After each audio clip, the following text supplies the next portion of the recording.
The Bhikkhunī Sangha's living legacy, offered in remembrance of the 2606th founding anniversary of the Buddha's Bhikkhunī Sangha and fulfillment of his founding intention to establish a fourfold community of disciples, heirs to his sasana. Namo tassa bhagavato arahato samma sambuddhassa. Namo tassa bhagavato arahato samma sambuddhassa. Namo tassa bhagavato arahato samma sambuddhassa. Buddhaṃ dhammāṃ saṅghāṃ namasami. So first, let me offer my gratitude and respects to the Buddha, the Dhamma, and to our fully awakened Sangha forebears, to all those who've practiced well, and to all those who've passed down the Buddha's living legacy to this day, to our founding Bhikkhunī Therīs, Mahapajapati Gotami Therī foremost among them, and to all our luminary Sangha leaders today, including our Kalyanamitta Bhantes, and to all those bhikkhunis senior to me around the world, including among the renascent Theravada Bhikkhunī Sangha. Some people say that the Bhikkhunī Sangha lineage was lost, whether in the time of the Buddha, after 500 years, or 1,000 years ago, but this may be based on a wrong idea. The historical and Vinaya perspective. Per the ancient early Buddhist Pāli-text tradition, the Bhikkhunī Sangha is originally established through monastic ordination, papaca and Upasampadā, granted by the Buddha himself, and at his direction by the Bhikkhu Sangha. The Bhikkhu Sangha's ordination lineage also stems from the Buddha. Thus we can see that both lineages, that is the Bhikkhu Sangha ordination lineage and the Bhikkhunī Sangha ordination lineage, stem from the Buddha himself. They are the Buddha's lineage, the lineage of the Buddha's Sangha. When the bhikkhus and bhikkhunis disappeared in South Asia due to an influx of extremely difficult and violent social and political conditions which arose, South Asian Buddhists needed to tap into the lineage again, and were able to do so from where that lineage had flown. We can compare this to the branches of a flowing river or stream. In time of drought, it may even continue to flow underground, but can be tapped into again and brought to the surface for the benefit of the people and living beings. Thus, the Bhikkhu Sanghas of South Asia, of Sri Lanka, of India, of Nepal and Bangladesh have been able to be revived due to the Buddha's lineage still existing as a living tradition in its branches and streams. Likewise, and very much the same for the bhikkhunis. When we analyze the canonical Vinaya teachings of the Tipitaka, we come to understand that it's the very same lineage with which the Bhikkhunī Sangha was originally founded and activated 2,606 years ago, according to classical Theravada counting. It existed even before the first bhikkhuni was ordained, and continued to exist even when the bhikkhunis could not be seen, as it was still a living lineage alive within the branches of the Bhikkhu Sangha, only needing to be tapped into once again. We can see this clearly in Vinaya. It's very clear in the Theravada tradition's canonical, commentarial and sub-commentarial Pāli-texts, as well as in other traditions, canonical and commentarial Vinaya texts. If a bhikkhuni is ordained by dual ordination, if she spontaneously changes gender, she to he automatically becomes a bhikkhu. We can also see this very clearly in the Mūlasarvāstivāda Vinaya, preserved in recently translated texts of the Himalayan traditions. She does not need to be ordained again. Now she, that is, now he, must follow the Pātimokkha precepts of a bhikkhu and live with the Bhikkhu Sangha. That's all.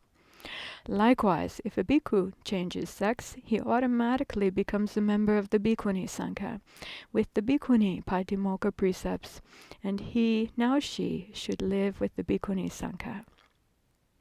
In this way, we clearly understand that there is one lineage only, the Buddha's lineage, and that the nature of Pātimokkha Sīlā, the nature of Upasampadā, ordination, transcends sex and gender and does not depend upon it. This is Vinaya. Whether we speak and think in gendered and dualistic terms, saying Bhikkhu Sangha or Bhikkhunī Sangha, or we say Ubato Sangha, speaking of the dual Sangha of bhikkhus and bhikkhunīs. Ubato Sangha means both wings, both halves. It's also written Upayata Sangha. Both wings or both halves implies the whole. Anyone fully ordained, fully accepted into the Sangha through Upasampadā, whether bhikkhus or bhikkhunīs, are members of the whole. This part is very important. We can also see and understand this very easily and clearly, likewise in the Dhamma, with regards to the Dhamma, and with regards to the Dhamma Sota, the noble stream, the stream of the Dhamma, in which rests all stages of the Arahant Path, the 4 pairs and 8 kinds of noble beings, in path and fruits. This is likewise transcendent and genderless, sourced and based in the asankaya Dhamma, the unconditioned, while able to be realized and manifest within conditions, within these very bodies and minds, when touching the Dhamma, opening the pure and stainless Dhamma eye, and gaining vision of the deathless Nibbana. In fact, the early Buddhist texts witness that the Buddha himself very frequently spoke of his teaching, his dispensation, in both theory and practice, in both practice and fruits, as Dhamma Vinaya, conjoined. Although we have collections called Dhamma and collections called Vinaya, they are also reflecting one whole, the whole of the Buddha Sasana, the Blessed One's dispensation, which is very much still alive in the world.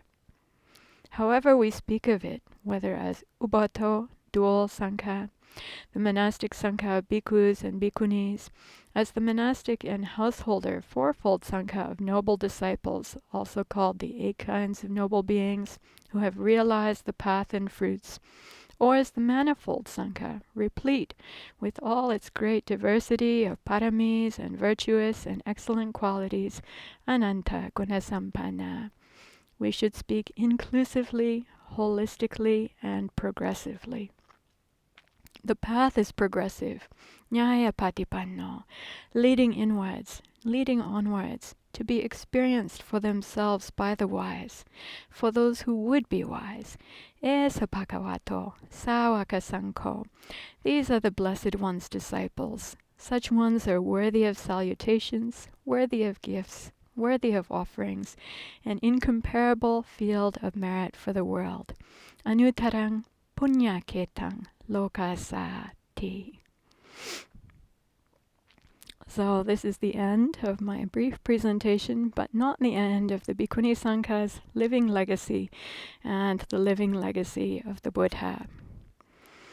I've been asked to say something a little bit about our International Bhikkhuni Day Sima establishment and Bhikkhuni Upasampadā higher ordination here at Dhammadharīni, the Sonomagiri Bhikkhuni Arama, also known as Dhammadharīni Monastery, in the San Francisco North Bay in Northern California, on the Pottapada or Bhadrapad full moon, September 10th through 11th, 2022, just this past weekend.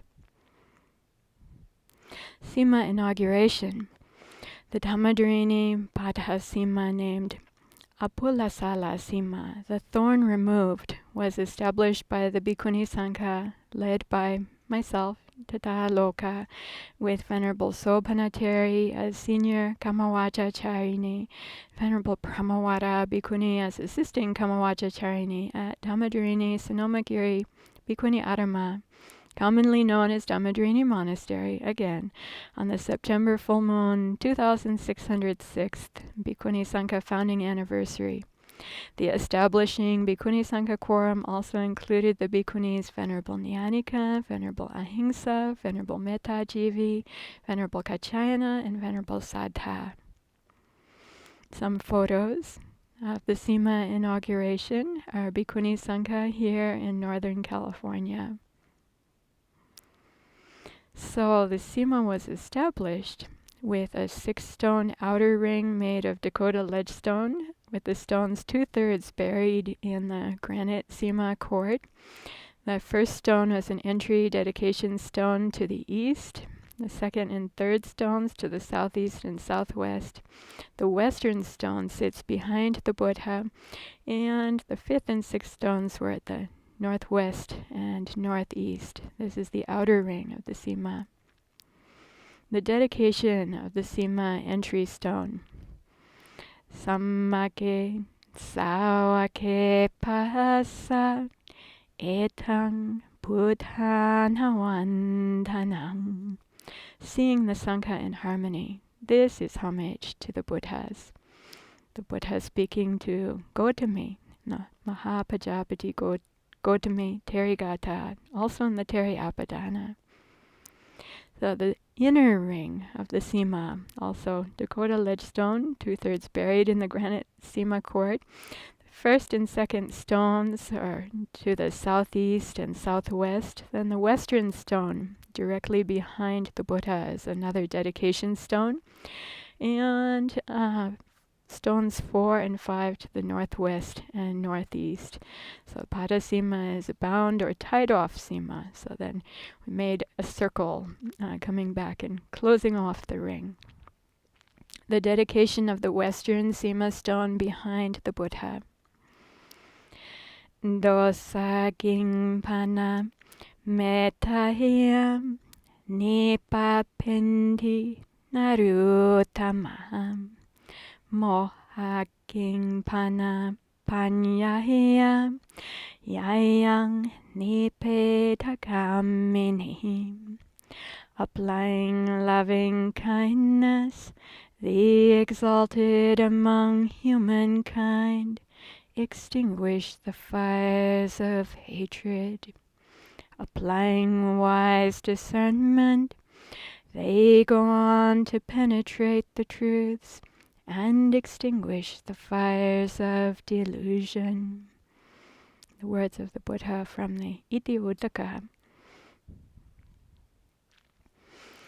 After directly following the Dhammadrini Bhattasima establishment, it being the full moon Uposatha, the Bhikkhunī Sangha's first act within the newly inaugurated Apula Salasima was to recite the 311 precepts of the Bhikkhuni Pātimokkha Pāli. The recitation was invited by me, and Venerable Nyanika Bhikkhuni offered the recitation. Attending were also Bhikkhunis Venerable Sopanateri, Venerable Ahimsa, Venerable Metta-jivi, Venerable Pramawada, Venerable Kachayana, and Venerable Sattha. Some photos from the time of our gathering in the newly established Sima for Bhikkhuni Pātimokkha Udayasana recitation. The day following the Pottapada full moon, the Bhikkhunī Sangha again assembled, led by Bhikkhuni preceptor Pavatini Upajaya, Tathālokā, myself, within the newly inaugurated Bhattasima at Dhammadrini Monastery to offer Bhikkhuni Uttapana Upasampadā, higher ordination. Following the candidates' instruction and exam with their Venerable Bhikkhuni Acharyinis, the Venerable Bhikkhu Sangha gathered in the Sima, and after hearing the request of the now Ekato Upasampanna, ordained on one side, candidates, they confirmed and completed the dual higher ordination. Directly following the ordination, the senior-most Mahatero offered the traditional Anusavana, teaching on the 3 reliances, the 8 things never to be done, and the threefold training. Directly following, the senior bhikkhu, Bhikkhuni Ovadakacharya, offered the Ovada Dhammadesana, and the dual bhikkhu, Bhikkhunī Sangha chanted auspicious verses of blessing. The 2 fully ordained, Venerable Bhikkhuni Dhammanusari and Venerable Bhikkhuni Dhammavada. Some photos from the Bhikkhuni Upasampadā. Here the 2 candidates are entering the Bhikkhunī Sangha in the Sima. And they are requesting ordination from the preceptor. And then here, after the Bhikkhu Sangha's confirmation and completion of the ordination, the Ubato, dual Bhikkhu Bhikkhunī Sangha gathered together in the Sima with the two newly ordained bhikkhunīs. You can see the whole Sangha gathered together. And this is the Ovada. Our Ovadakacharya Bhante is giving the Dhamma teaching just directly after the ordination and the Sangha chanted blessings. So here we have the ordaining Bhikkhunī Sangha and also the ordaining Bhikkhu Sangha with this commemorative photo of our whole monastic community together. And I just have to say, after 3 years of not being able to gather together like this due to COVID, it was really a very joyful occasion.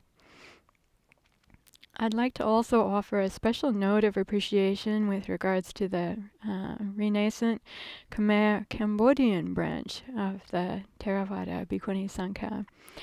Here, seated in the top row, from left to right, are the first 3 bhikkhunīs of renascent Cambodian branches of the Theravada Bhikkhuni Sangha.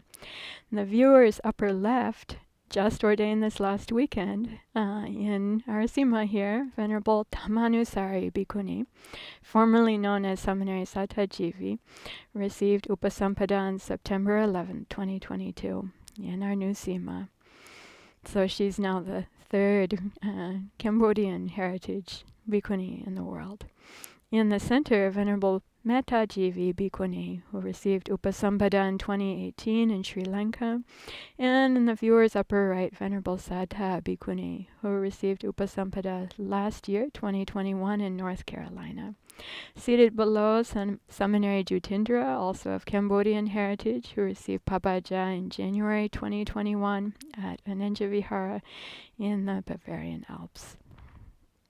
So again, we've come to the end, but not the end of the Bhikkhunī Sangha's living legacy, offered in remembrance of the 2606th founding anniversary of the Buddha's Bhikkhunī Sangha and fulfillment of his founding intention to establish a fourfold community of disciples, heirs to his sasana.